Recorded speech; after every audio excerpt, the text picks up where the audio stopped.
የመንፈስ ቅዱስ ማደሪያ የሆነች ማርያም የምትባል በሁለት ወገን ድንግል የሆነች የእመቤታችን የቅድስት ድንግል ማርያም ተአምሯ ይህ ነው። ለዘላለሙ አሜን። በሁለት ወገን ድንግል የሆነች የመንፈስ ቅዱስ ማደሪያ የሆነች የእመቤታችን የድንግልን ንዋይ ይሰርቋት ዘንድ ስለመጡ ጨካኙ ሽፍቶችና ሁለት ክፍል ስለሆነው የሾላ ዛፍ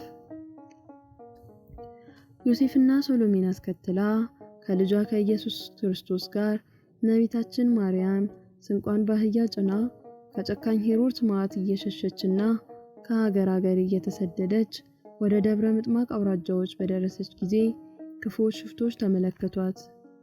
ከሩቅም በተመለከቷት ጊዜ እርሷ ወዳለችበት ዘንድ እርስ በርሳቸው እየተሽቀዳደሙ ተሯሯጡ።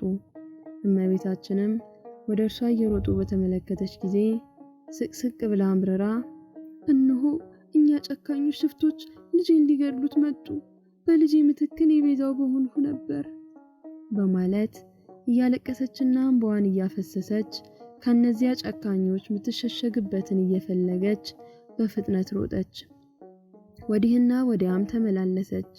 ዋሻም ቢሆን ጉድጓድም ቢሆን አሊያም ተራራ በሀገሩ ከአንድ የሾላ ዛፍ ውጪ ያገኘችው መሸሸጊያ አልነበረም።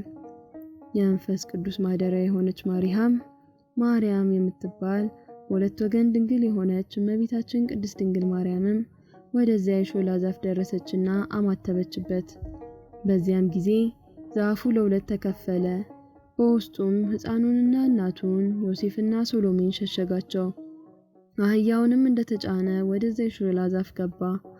እሊህን ሁሉ ንጹሃንና ብሩካን ከአህያቸው ጋር ሸሽጎም እንደቀደመ ተፈጥሮ ሆነ።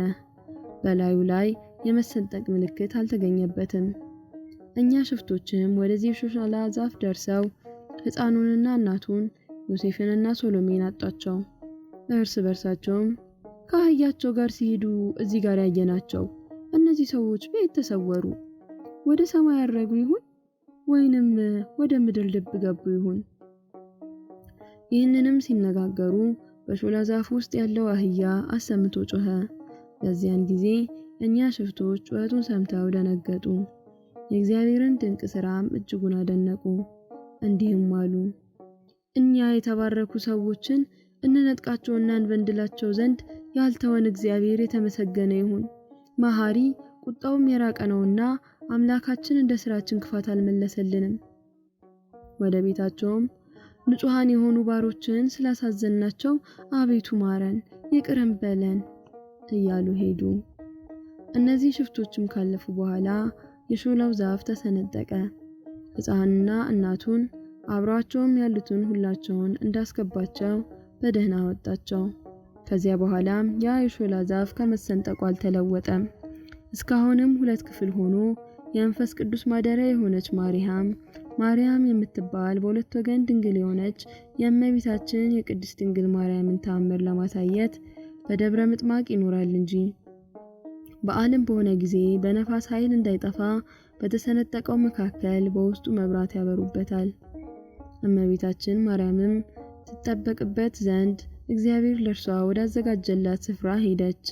ጸሎቷና በረከቷ ከሁላችን ጋር ይሁን ለዘላለሙ አሜን።